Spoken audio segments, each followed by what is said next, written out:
सबसे पहले वो खबर जो आज दिन भर छाई रही। विदेश मंत्री सुषमा स्वराज के लिए मुसीबत भी आई तो विदेश से ही आई। ब्रिटेन जाकर बैठ गए आईपीएल के पूर्व चेयरमैन ललित मोदी को ट्रैवल वीजा दिलाने में मदद करने के मामले ने तूल पकड़ लिया। सुषमा स्वराज कह रही हैं कि मानवीय आधार पर मदद की है। विपक्ष कह रहा है कि सुषमा स्वराज इस्तीफा दें। मैं अपील करता हूं सुषमा जी से कि वे मॉरल ग्राउंड पर तत्काल इस्तीफा दे दें। जो ईडी का प्रोब है कि डायरेक्टली मंत्री से वो बात करे और मंत्री जी इतनी दयालु हैं कि उनकी मदद भी करा ले, तो ये तो मोदी जी को स्वयं इस पर बयान देने की जरूरत है, स्पष्टीकरण करने की जरूरत है। आईपीएल के पूर्व कमिश्नर ललित मोदी को यात्रा वीजा देने में सहायता का मुद्दा रविवार को सियासी गलियारों में छाया रहा। विपक्षी पार्टियों ने ललित मोदी के खिलाफ तमाम आरोपों की जांच का हवाला देते हुए उसकी मदद करने पर विदेश मंत्री सुषमा स्वराज को घेरा। प्रधानमंत्री श्री नरेंद्र मोदी के उस दावे का कि वो काला धन वापस लाएंगे, उसका क्या होगा जब उनकी सरकार के मंत्री ही खुद 700 करोड़ की मनी लॉन्ड्रिंग के आरोपी की मदद कर रहे हैं।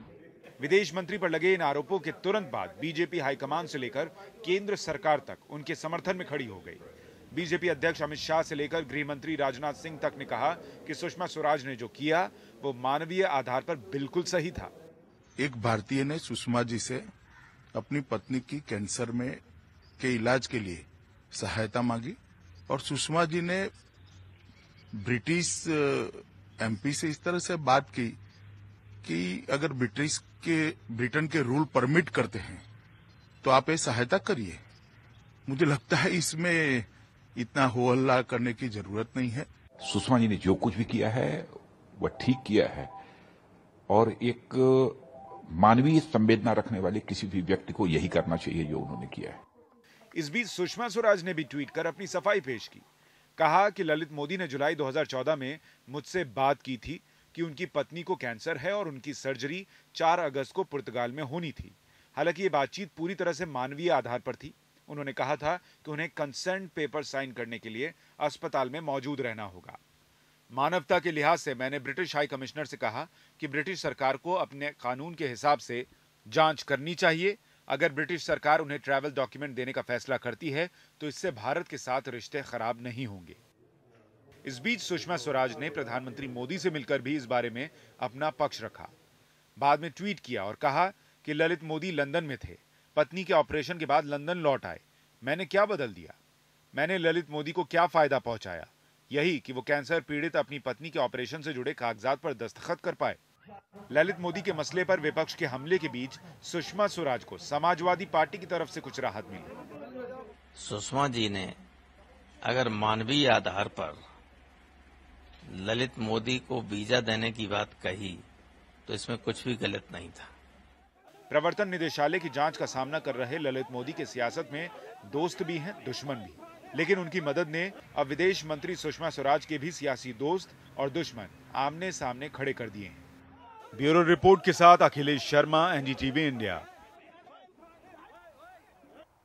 दरअसल सुषमा स्वराज के लिए यह पूरी मुसीबत शुरू हुई ब्रिटिश अखबार द संडे टाइम्स की एक खबर के साथ। अखबार के मुताबिक ब्रिटिश सांसद कीथ वाज ने ललित मोदी को यात्रा वीजा दिलाने के लिए ब्रिटेन के इमिग्रेशन अधिकारियों को सुषमा स्वराज के नाम का हवाला दिया।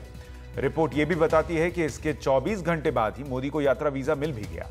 द संडे टाइम्स की रिपोर्ट में यह भी दावा किया गया है कि कीथ वाज इससे पहले सुषमा स्वराज के भतीजे ज्योतिर्मय कौशल को ब्रिटिश लॉ डिग्री कोर्स में दाखिला दिलाने में मदद की पेशकश कर चुके थे।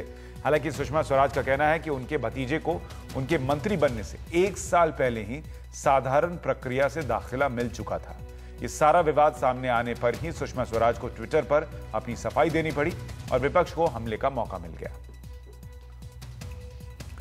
और अब एक नजर डालते हैं कि ललित मोदी पर किस तरीके के आरोप हैं। ललित मोदी, आपको याद होगा कि भारतीय क्रिकेट में आईपीएल को प्रसिद्ध करने का अगर श्रेय किसी को जाता है तो वो ललित मोदी को जाता है। लेकिन उन पर जिस तरीके के विवाद घिरे उसके बाद उन पर एक नजर डालें तो आईपीएल में सट्टेबाजी और मैच फिक्सिंग के आरोप उन पर लगे।